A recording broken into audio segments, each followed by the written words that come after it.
Hi, everyone. It's John Penrose, CEO at Agile Brain. I'm delighted to be here today with you. Thank you for joining us. We have some people entering as we speak, and I'm joined today by two illustrious people in the world of coaching and the science of emotions and emotional intelligence. David Papini, who's a master coach of 25 plus years, I think, David, of experience, and the coordinator in Italy for Reciprocoach. And in the past few months, an active collaborator and communicator with our own Dr. J.D. Pincus, probing issues of emotional intelligence and their relationship to the coaching world. JD is our Chief Innovation Officer here at Agile Brain, and his background is in behavioral and social psychology, and all of that led him to the development of the Agile Brain framework, which we're going to learn more about today. So without further ado, let me welcome both of them and hand it off to JD. I think you're going to lead us off. Yeah. Sounds great. Okay. So, Peter, are we showing a slide right now? We should be. Is it not showing? I apologize.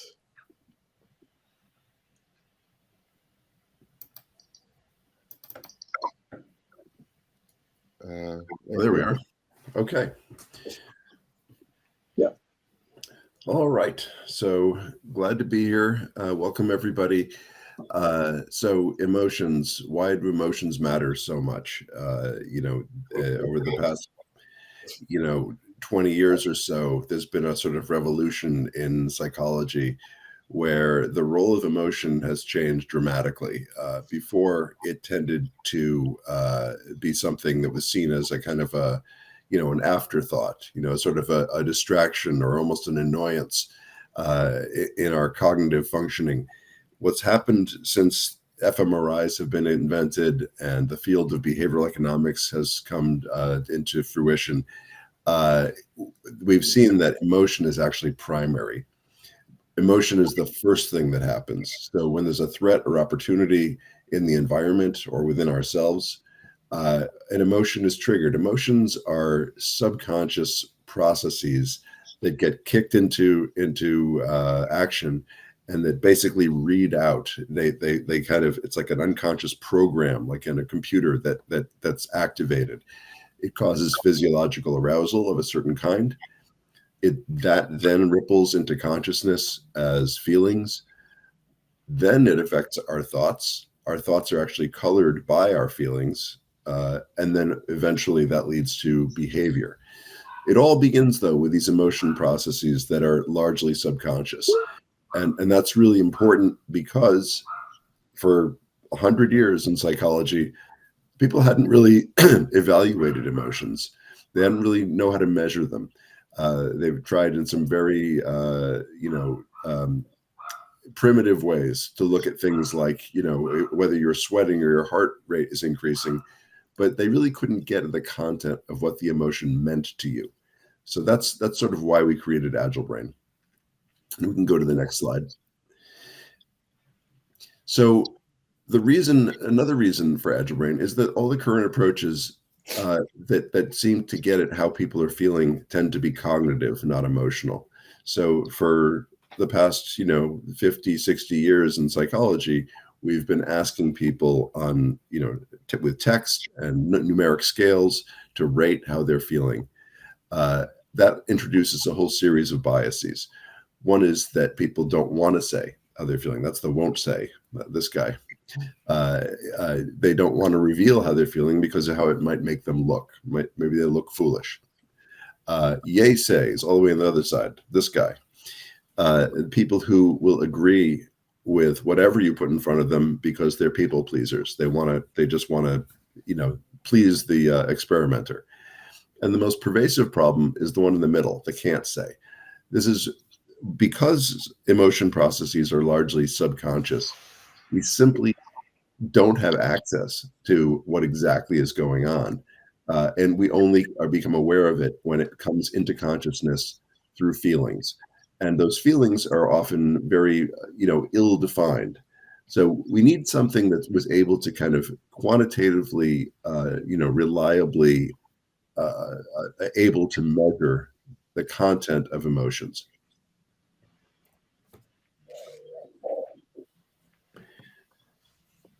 I'll turn it over to David for a minute here. Yeah, I think this is where I have to jump in, because this is this picture, which is, I mean, may seems quite small, but actually it's my blackboard, which is like 1 meter for 2 meters. So I don't know in imperial system, but it's like 2 square meters of, and it's a tentative I made back in 2017, because I graduated in Master of Psychology quite later in this century. And this was my tentative to make sense of the science of motivation. So, and I mean, I wanted to put it here because just to show up how messy can be making sense and motivation.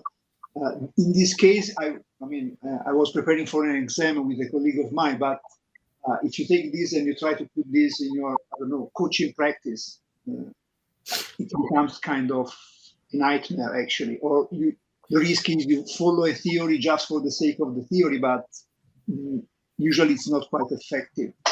So my experience with motivation is that, and this is why I like Agile Brain, because in a sense it makes this messy stuff, which is come from one century of research, manageable and actionable in a decent amount of time. When I say decent amount of time, I mean minutes. Or so to compare it to profiles like 360 or that takes time and a lot of information, they are still under the idea that motivation is an abstract construct and very difficult to make it actionable in coaching. So this is where I started. So this is just here to give you the impression of the complexity on one side and to compare it with a simplicity, which is backed by science. I mean, it's not simplicity just because you say a couple of random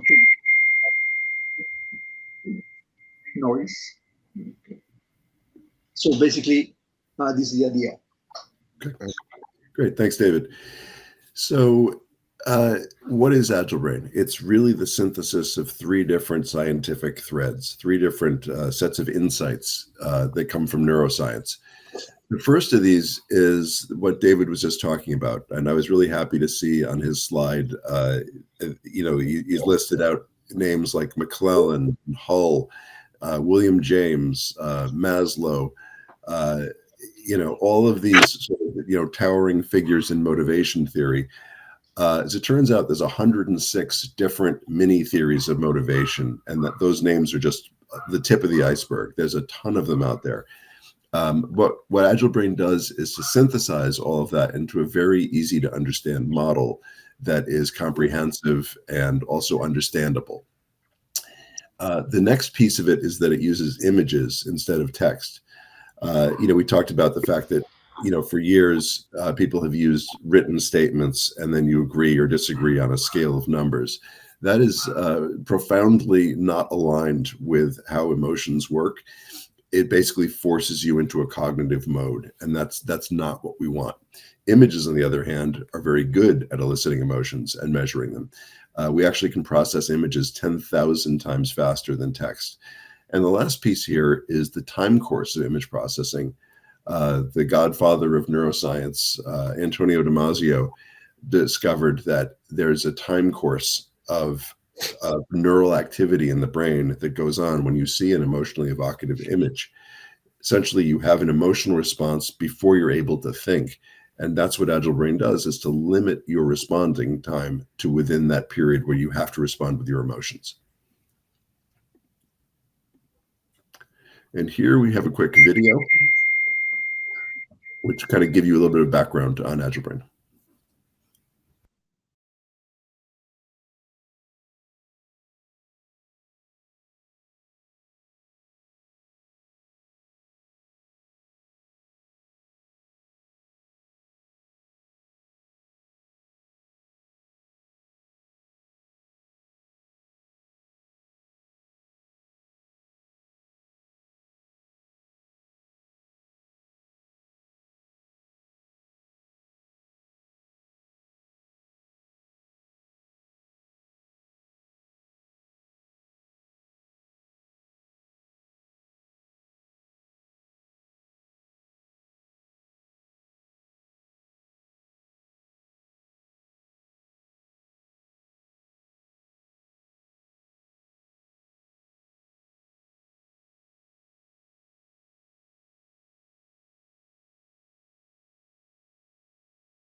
Okay. So that gives you a kind of a quick overview. Unfortunately, on my screen, it didn't show a lot of the animation, but if you go to the Vimeo file, or it's on our website, you can watch that with the full animation effects. But nevertheless, it gives the point that it's based on a model, the framework. That's what's on the screen now. It uses images. It moves quickly. Those are the three components that I just talked about. So here's the Agile Brain framework. Now, David showed you his screen of all of those different theorists and all the different concepts. And I mentioned there's over 100 of these things, mini theories of motivation. If you think about, Maslow's hierarchy of needs, he talks about, physiological needs, the need for safety, the need for belonging, the need for esteem, the need for self-actualization, the need for self-transcendence. You think about Erik Erikson, he has the need for identity. David McClelland talks about the need for achievement, the need for affiliation, the need for power. There's all these different little mini theories that are sort of like the blind men around the elephant trying to describe it. No one had ever created a framework that actually made sense of all of it until now. So this is that Agile Brain framework. It's a 3x4 matrix. The columns here, we'll start there. Motivation, first of all, emotion and motivation are derived from the Latin motivus, which has to do with change. So the first question about change is, where in my life do I want to make a change? And the columns answer that question. I can make a change within myself or within the world of other people. So self versus social. I can make a change in the material world of objects, things, money, work, play, or in the spiritual world of concepts, principles, and ideas. So material versus spiritual. So these are the two axes that basically define all of human activity. So that's the first question. In which of these do I want to make a change? And the second question, it's what level of change do I want to make? Do I want to make a foundational change, a sort of entry-level change, an experiential change of doing, or an aspirational change of sort of an end state? And this we borrow from Aristotle. Aristotle had this idea that there were three modes of existence. There was a state of pure potential, that's the sort of starting out, our foundational. There was a state of becoming, which is experiential, and a state of actualization, which is our aspirational. And he talked about a pile of timber, or lumber, in your yard. You could turn it into a lot of different things. You could build a house, a garage, a shed. It's in a state of pure potential. Once you decide what to build, you're starting to build it. It's becoming, it's experiential. Once you've built your shed, you can move your tools into it. That's the aspirational state of pure actualization. So when you cross these things, the three modes of existence by the four domains of life, you end up with 12 cells. And the first of these is the domain of the self. And all the various models of motivation begin with the idea that you need to feel psychological safety, right? I need to feel comfortable. I need to feel, that I can be who I am, without danger, right? So if I don't feel psychological safety, I'm not going to be able to express my authenticity, which is what makes me different, right? What is it about me that's different and good? If I don't feel psychologically safe, I will not express that. The euphemism of coming out of the closet fits here. People won't come out of the closet, so to speak, unless they feel psychologically safe. Once they feel psychologically safe and they can be their true selves, bring their whole selves to work, for instance, that's our first opportunity to express our full potential, which is self-actualization, right? To really be our best selves. You can't be your best self if you can't really be who you truly are, if you can't really speak in your own voice and use your own style. And you can't really do that unless you feel psychologically safe. So there's a hierarchy within each one of these columns, and the same logic applies. In the material domain, it begins with the sense of autonomy. That is, imagine we're all like toddlers who want permission to play with a toy, and we want capability. We want to be able to make the toy do what we want it to do. It's the same thing with work. We need to have permission to use the big machine or to make decisions. Permission, authority, competence to move forward. If we have that, then we can become immersed in our work or immersed in our play. And this is where Csikszentmihalyi's flow theory lives. The idea that you become completely absorbed in your work or play and you do something amazing. And that is the route to success. There really is no way to succeed materially if you don't become immersed in your work or play. You really have to become fully focused in it. And you can't do that if you don't feel immersed. You can't become immersed if you don't feel autonomy. The same logic extends to the social domain. The basic level there is the sense of inclusion, that I feel like I'm part of my family, part of my community, part of my tribe, that I'm welcomed, accepted. If I feel like that, I'm part of the group, then I can begin to form relationships of caring, sort of intimate relationships, reciprocal giving and taking of love and care. If I've done these things over my lifetime, including being included, including others, caring for others, being cared for by others, then I will be recognized to some extent, sort of validated, affirmed, respected. That is recognition in the social domain. And finally, in the spiritual domain, it begins on a platform of justice, the idea that good is rewarded and bad is punished. Basic justice principles. If you don't have justice, it's very hard to start thinking about ethics and purpose. If you do have justice in place, I have some confidence that good is rewarded and bad is punished, then I can begin to think about the gray areas of life. When is a marketing claim really transparent and really supported, or when is it a little bit of an overstatement? This really has to do with limiting self-interest. If we can limit our self-interest for the good of others and for the good of the whole society, then we're behaving ethically. If we are not doing that, we're not checking our self-interest, then we're behaving unethically. Finally, if we have justice and ethics in place, that's our first opportunity to sort of define a higher purpose. And every theologian, pretty much ever, from the ancient prophets to Thomas Aquinas and Martin Luther King and everyone else, basically propose that this is the hierarchy of needs in the spiritual domain. Everything starts with justice. On top of that, you get ethics. On top of that, you get higher purpose. And those are all expressed as positives, wanting more of the good of all those things. You can also think of these as a two-sided coin where there's just as much motivation possible coming from avoiding negatives. So all of those were about, I want more purpose, I want more ethics, I want more justice. You can think of those also as, I want less of the bad. I want less injustice. I want less wrongdoing. I want less materialism. I want less insecurity or failure or uncaring, exclusion, disempowerment. Motivation can equally come from the pull or the push, right? The pull is I want more of the good. The push is I want less of the bad. And motivation has to be measured on both of those sides. And that's what Agile Brain does.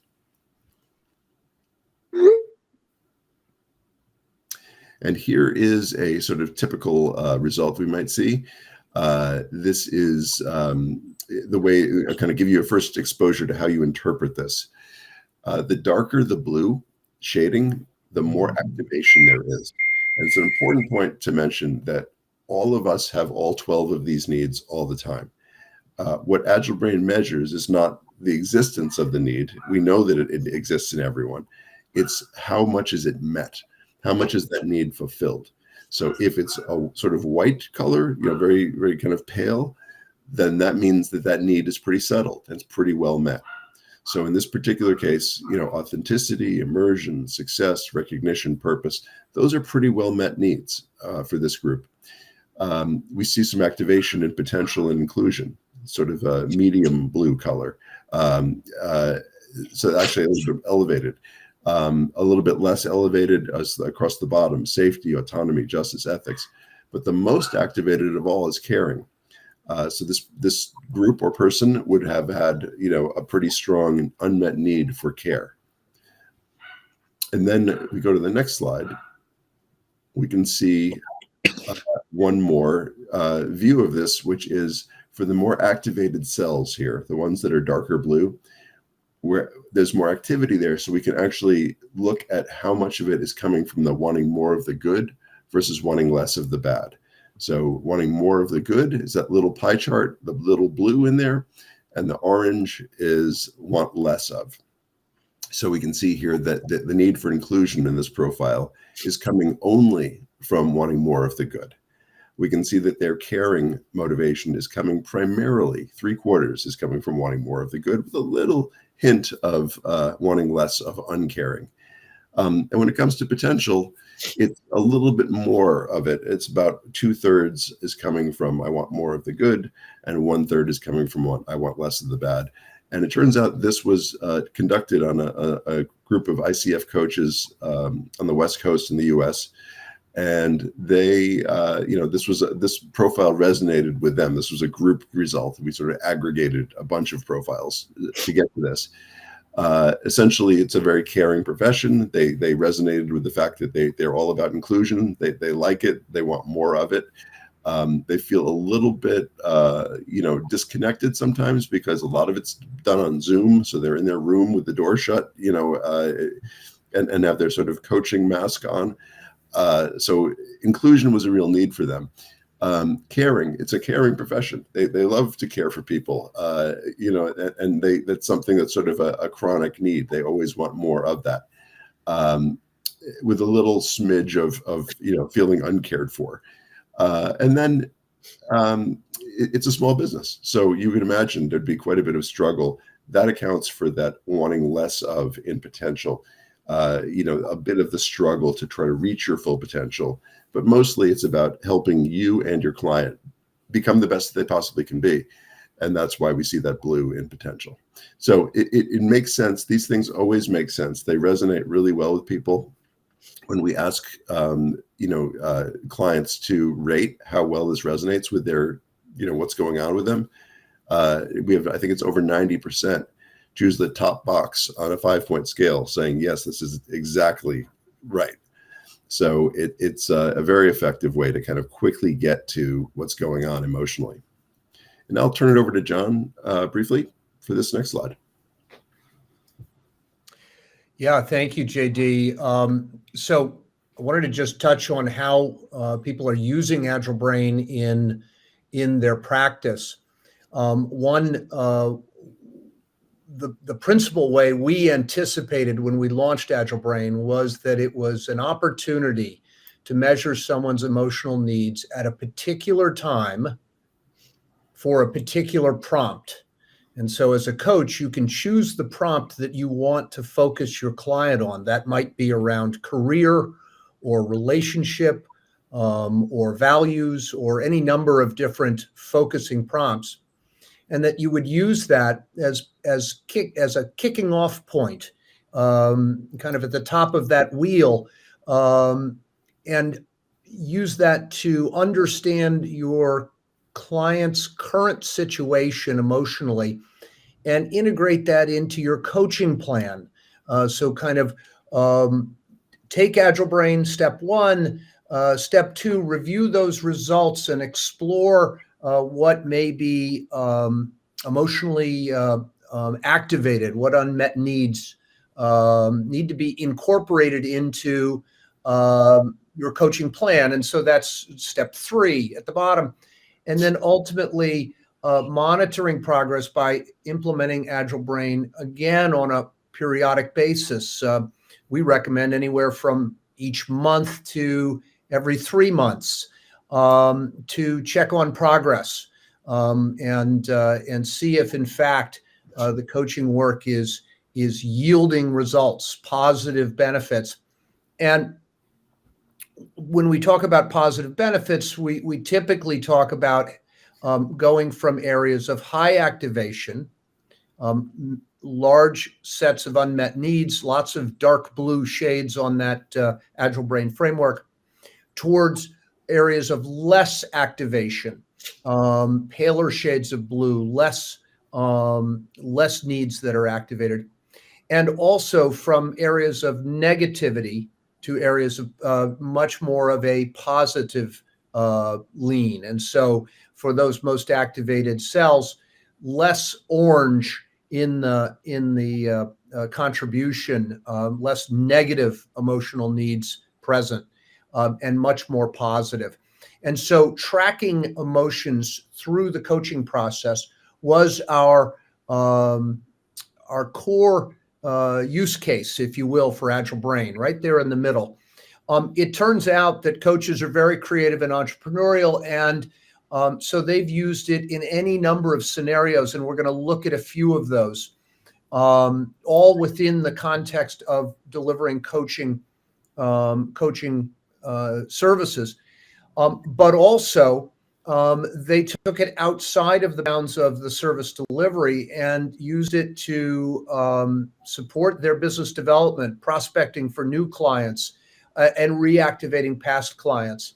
And so, as an example, we have a lot of Agile Brain practitioners, coaches, who are embedding Agile Brain links in their email newsletters, in their websites, in their social media.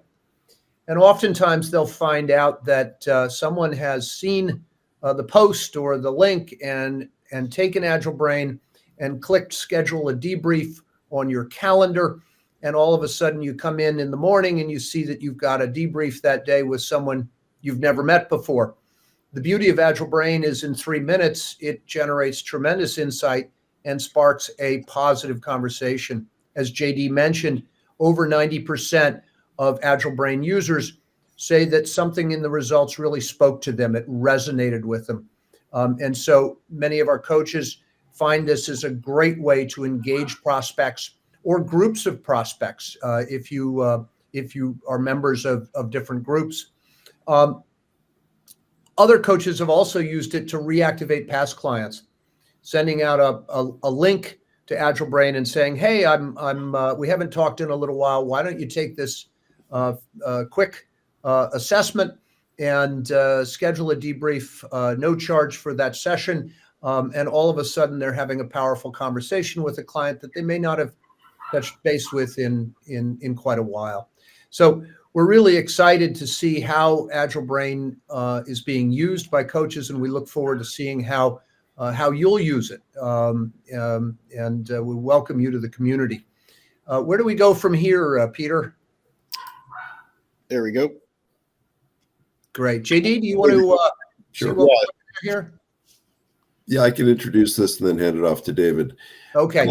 So one of the things that you will get when a client submits an Agile Brain profile is instantly, within milliseconds, it runs a series of algorithms, which then creates a prediction of which of 10 types, which of 10 states that profile is closest to. And that's what's on the slide here. We see those like 10 bubbles. Those 10 bubbles, we did a segmentation using thousands of different real Agile Brain profiles. And because of that, we can basically tell you sort of what ballpark is this person in. Are they very activated? They have a lot of needs. Those are the bubbles to the right. Or are they more settled? That's more to the left. Do they have very positive needs, very promotion focused? They want more of the good. That's at the top. Or are they really worried about, wanting less of the bad? They're really about prevention. And that's at the bottom.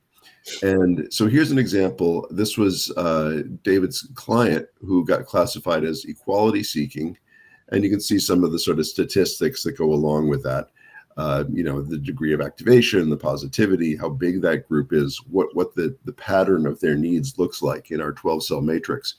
But then we also have a lot of data that we collect. We go out twice a year with large-scale studies, and we rotate through a bunch of different psychological batteries. So we end up being able to profile these need states and Agile Brain profiles on a whole host of things that we don't actually ask about in Agile Brain. So we know, for instance, that this group here, the state of equality seeking, is very focused on justice and inclusion, recognition. They want less uncaring. They want less limitation. They want less disempowerment. But we also know that they tend to be very innovative. They tend to be very diligent. They tend to be a little bit introverted. They tend not to be particularly stressed, more likely to be self-actualized, have a strong support network. And so you can see there's a lot of detail that's available in those 10 states that goes beyond Agile Brain. So that's sort of just to introduce what you're looking at right here. And now I'll turn it over to David so he can talk about a particular case that he had. Yeah. Actually, this is just a little background on this client. I offered the Agile Brain test at our second coaching session. The first coaching was basically being acquainted together. So I offered him, and he's a corporate client, like 35 years old and in a multinational, and he's Italian. So our coaching is in Italian. Then the test was in English, and usually I started using the Agile Brain test as an opener. So I do is one of the first things I offer if it's the case to the coachee. And what is incredible to me is the almost infinite opportunities that there are in a coaching session once you have this data. I mean, this is something I do not discuss with the coachee usually. So we do not talk about you are an equality seeking, but the data that come from the text are. It's like let's put this way. It would take me 3 or 4 months to get the same knowledge about my client. So and it is done in 3 minutes. So it's something that after the fact I recognize in my client. The more I work with them, the more I see that what we know from the test is absolutely matching my client and the emotional situation of the client. So if you go to the next slide, there is also there.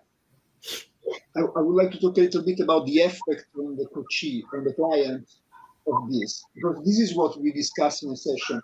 And first of all, there is a lot of stuff there. So we could use that for 3, 4 sessions if you want. In this particular case, the client was hooked by caring. And his experience in that moment in the corporation was that he was caring about others, being a mentor for many other people, and at the same time having the problem of wanting to be, he wanted more taken care of in terms of, and we spent a whole session in the caring, but for the client, the experience was kind of an insight, because I didn't say anything. We just looked at the test and the test results and the brief explanation of the test. And he said, this is exactly where I am. And this is exactly where I am being activated the most in my experience in the company. And from there, we went to talk about the potential. If you see caring and potential, they are equally wanting more of and wanting less of, exactly in the middle. So that opened a lot of discussion. And the most important effect to me is that it took me 45 minutes instead of 3 or 4 sessions to get there, because I didn't have any previous knowledge of this client. So it was like being very fast in reaching the potential of the client. And last thing I want to say is that before you mentioned that the blue is the more the activation and the more the need. In my experience, I tend not to use the word need with clients because in this case, for example, I don't know my coachee very well. I'm just starting. So if I say this test says that you need this, it sounds more like an invasion from a coaching point of view. So what I say, instead of saying that, I say this shows the energy, where you are putting your energy. So let's say you have a bunch of emotional energy and you have to divide it in these metrics. What you see here is that right here, right now, you are investing a lot of energy in the caring domain or in the potential domain. And this opens up the conversation because it's not even a list of needs. It's just the distribution of your energy. And so after that, we started playing with how can we move some energy from caring, for example, to recognition. So it became something like a game of energy. So this is the way I used it with the clients. But I repeat it. And there is a lot of potential in the way we can use the coaching session. And I want to say it again, it's backed by science, because I read the scientific paper by JD. So it's not just, a fancy tool. It's something that I am confident to use because it's backed by research that is solid.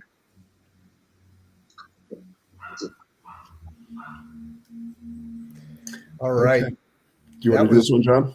That was great. Yeah, thank you, David. That's a wonderful example, and I love. I hope we can quote you there in your comments. I particularly liked your interpretation of unmet needs as energy. What we've found is that we've learned a tremendous amount by putting Agile Brain in the hands of coaches. Coaches are our best teachers, and so we're learning and listening and learning from all of you. So thank you for that. I love the idea of thinking in terms of energy and moving energy around to distribute it more in a more healthy and productive way. I would add here that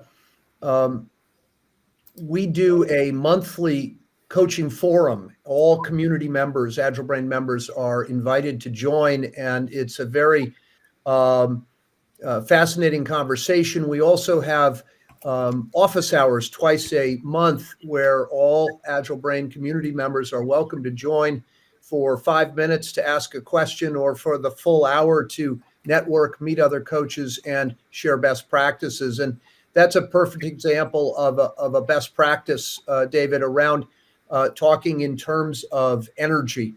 And so I appreciate that.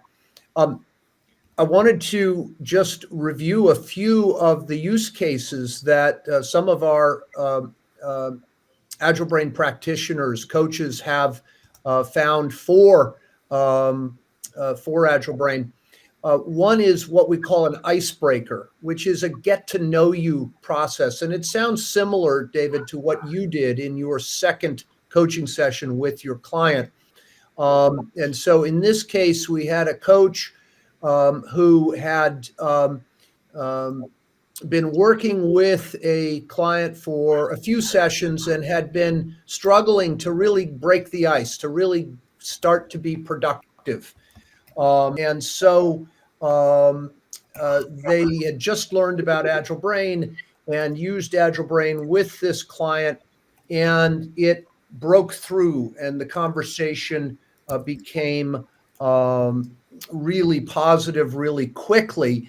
And in retrospect, the explanation that we got was it really was trust building. It was validating. In this case, this was a sales professional who had been moved into a management role.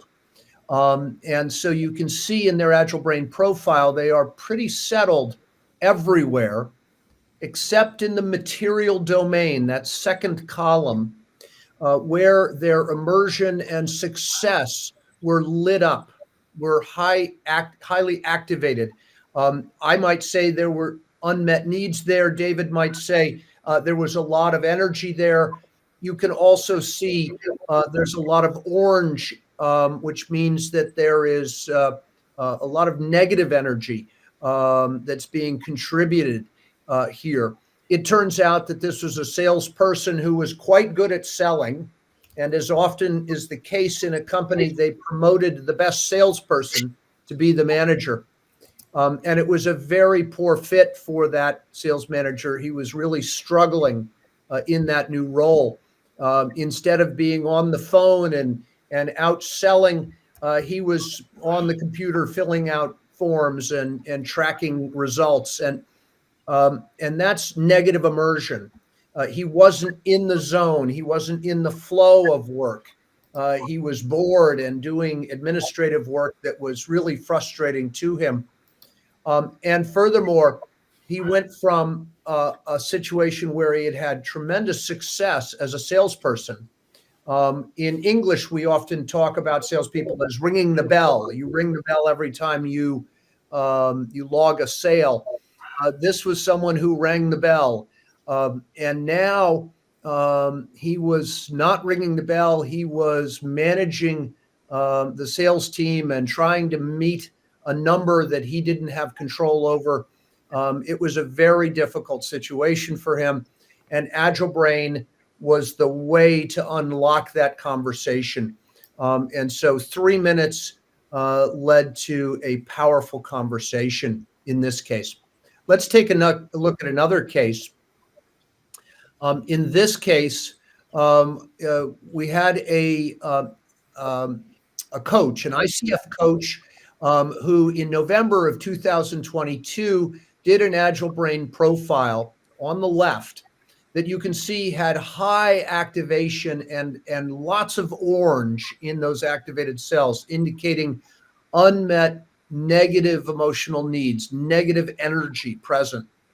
It was so bad that in this case, the ICF coach referred this client to professional mental health counseling. After 5 months of counseling, working on relationships, that client came back and the coach administered Agile Brain again in March of 2023, March of this past year. And you'll note that there still is some activation. You can see some dark blue shades in some of the columns. But in the third column, the relationship column, the change had been dramatic. This is someone who had done 5 months of hard relationship work and was coming back to coaching, ready to move on, ready for positive change. So there are really 2 insights from this example.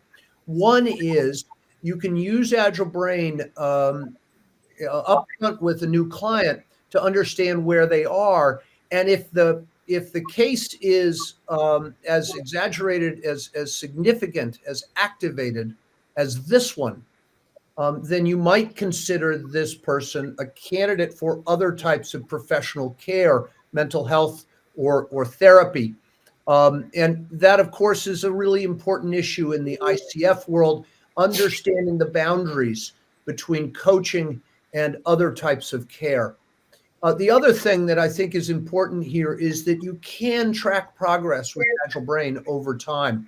And so monitoring someone's progress is a really good thing to do, and you'd expect them generally to move in a positive direction over time. Let's take a look at another example. Excuse me. These are some quotations from practitioners. And these are wonderful people who have joined our community. We see them monthly in our forums. They drop into coaching hours, and many other coaches as well. Ophelia is a PhD cancer researcher turned life coach, and this is her go-to tool. Michelle Diedrich's a coach with Better Up, the coaching platform focusing on emotional wellness. She gives Agile Brain to every one of her clients. Shauna Teal is a PhD psychologist. She works with large corporations to help their sales organizations be more effective, and she uses Agile Brain with those sales groups. Lynn Turner is not an ICF coach. She's a business consultant and executive coach, and she uses it with executive teams to help them drive positive change. And Dave Casulo has been using Agile Brain in a number of environments, including hospitals with nurses and in schools with teachers, because those are 2 groups that have experienced high degrees of burnout during COVID in particular. So really some wonderful examples of the many people. And of course, you've heard from David his use of Agile Brain and the ability to open up a powerful conversation and accelerate the time to insight. Where do we go from here? Oh, yeah. This is my favorite part, which is to say, we'd love to have you join the Agile Brain community. It's a very collaborative group. We've mentioned the monthly meetings, the drop-ins. We always do an Agile Brain neuroscience exercise, which is awfully fun and informative. We look at recent research. We profile one or a few coaches in particular, and there's a lot of dialogue during those sessions. Of course, we also have the coaching hours when you can drop in and ask a question, practice a debrief, or just join and network with other people. So great opportunities for collaboration, learning, and networking. And just recently, we received approval from ICF to offer CCE units. So we now make CCE units available to you, 9.5 credits total, as part of your subscription to Agile Brain. So hopefully that's of tremendous value as well. So from here, we wanted to try Agile Brain. So here's the a special discount offer for Reciprocoach members, 15% off the annual subscription with your code. And you can scan or go to this link to sign up. But I'm sure there are a few questions from the group, and I'm sure that we've got some good answers. Can we open it up? Are there any questions from the group? And you may even ask in Italian if you want. Potete farle in italiano se volete.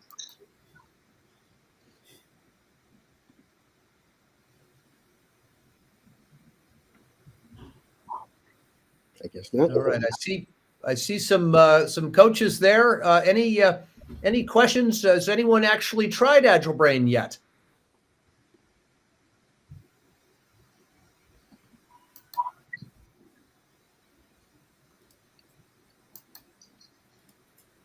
All right, Peter, is everyone able to speak? They can use the chat, and if you raise your hand, we can bring you on stage to ask your questions directly to the team. All right, do we have a brave soul?